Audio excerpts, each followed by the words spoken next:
Hello, Rick Komarek, Certified Financial Planner, bringing you a blog article that I just loaded titled 6 Steps That Put You on the Path to a Successful Retirement. Achieving your financial goals doesn't happen just by itself. It takes a plan, implementing the plan, adhering to the plan, and when necessary, adjusting the plan. Simply put, failing to plan is planning to fail. Don't plan to fail. According to the Department of Labor, only 40% of Americans have calculated how much they need to save for retirement. In 2018, almost 30% of private industry workers with access to a 401k plan or something similar did not even participate. The average American spends roughly 20 years in retirement.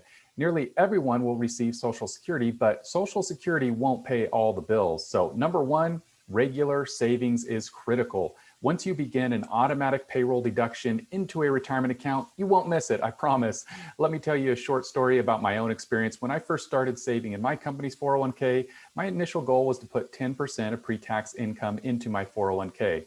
That seemed like a mighty big chunk of cash at that time, at least in the beginning. So I started with 4%, raised it to 7, then bumped it to 10. By taking steps, it was much easier than attempting to do it all at once. I can't overly emphasize the importance of capturing your entire company's match. It's free money. Don't leave free cash with your employer. Number two, start as early as you can. It won't be long before my daughter graduates from college. I'm sure for her, retirement seems light years away. That's the case for many young people. But we all know the magic of compounding. The savings we socked away when we were younger has paid big dividends. Let's illustrate by way of example. Tom is 28 years old and plans to save $500 a month or $6,000 a year until he retires at 65. With an annual return of 7%, assuming annual compounding, Tom will have amassed $962,024 when he turns 65 years old. Total contributions, $222,000. Kate decides to put away the same amount. Kate is 22 years old and will save for 43 years. While her time to contribute is only an additional 6 years, her decision to start early is rewarded with a portfolio of $1,486,659. Total contributions, $258,000. Because Kate started sooner, the additional $36,000 amounted to an additional $524,635. Wow, that's impressive. Number three, what plan fits my needs? The question will depend on your personal circumstances. For many, your company's 401k is tailor-made to save for retirement. This is especially true if your company has a match. Whether to fund a traditional IRA or Roth IRA depends on many factors, including your tax rate today and expected rate in the future. A Roth offers tax advantages if you qualify. Generally speaking, withdrawals from a Roth IRA are tax-free. That's my favorite tax rate if you're 59 and a half or older and have held the account for 5 years or more. But you won't capture a tax deduction on the contributions to a Roth. Current tax law does not require minimum distributions, which can be a big advantage as far as flexibility goes with your retirement account. A Roth may also be advantageous if you do not believe your marginal tax rate will fall much in retirement, or if you have outside assets that limit your need to withdraw on your retirement savings. Number four, how much will I need at retirement? Again, much will depend on your individual circumstances. Your retirement expenses and lifestyle will dictate your portfolio needs. An old rule of thumb that you'll need is that you'll need 70% of pre-retirement income, and that may not suffice for many. For example, will you still be paying on a mortgage after you retire, or do you plan to downsize, which may reduce or eliminate monthly mortgage outlays? One approach some folks consider is the 4% rule. It's relatively simple. Withdraw 4% of your total investment in the first year and adjusted for inflation. Keep doing that, each and every year. It assumes a 30-year time horizon. And that's really, I think, just a rule of thumb to see if you're in the ballpark.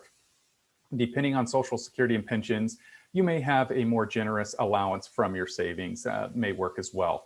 Number five, how do you find the right mix of investments? What worked when you were 30 years old probably isn't appropriate today. While my advice may vary from investor to investor, I can offer broad guidelines. Furthermore, retirement may be broken into different stages, which require adjustments to the plan. Some investors decide it's best to take a very conservative approach. I can't lose what I've accumulated because I don't have time to recoup losses. But that has its drawbacks as well. For starters, you don't want to outlast your money. Equities, which have historically offered more robust returns, may still be an important part of an investment strategy. Others may be swept up what might be called the current of the day. Stocks have surged, which may encourage investors to load up on risk. However, a comprehensive financial plan helps remove the emotional component that can creep into the decision-making process. Number 6, I've saved all my life. How do I begin withdrawing from my savings? It's a complete shift in the paradigm. No longer are you socking away a percentage of each paycheck. Instead, you're living off your savings. First, if you have a required minimum distribution, take it because they penalize you 50% if you don't, and you don't want that. Next, consider interest, dividends, capital gains distributions from taxable investments, which continues to tax shelter assets in retirement accounts. If additional funds are needed, consider withdrawals from your IRA or other tax-deferred accounts. If you're in a high tax bracket, you may consider pulling funds from your Roth. Those in a lower tax bracket could leave the Roth alone and take funds from their traditional IRAs. Bottom line, let me reiterate that many of these principles are simply guidelines. One size does not fit all when it comes to personal financial planning. Plans we suggest are tailored to one's specific needs and goals.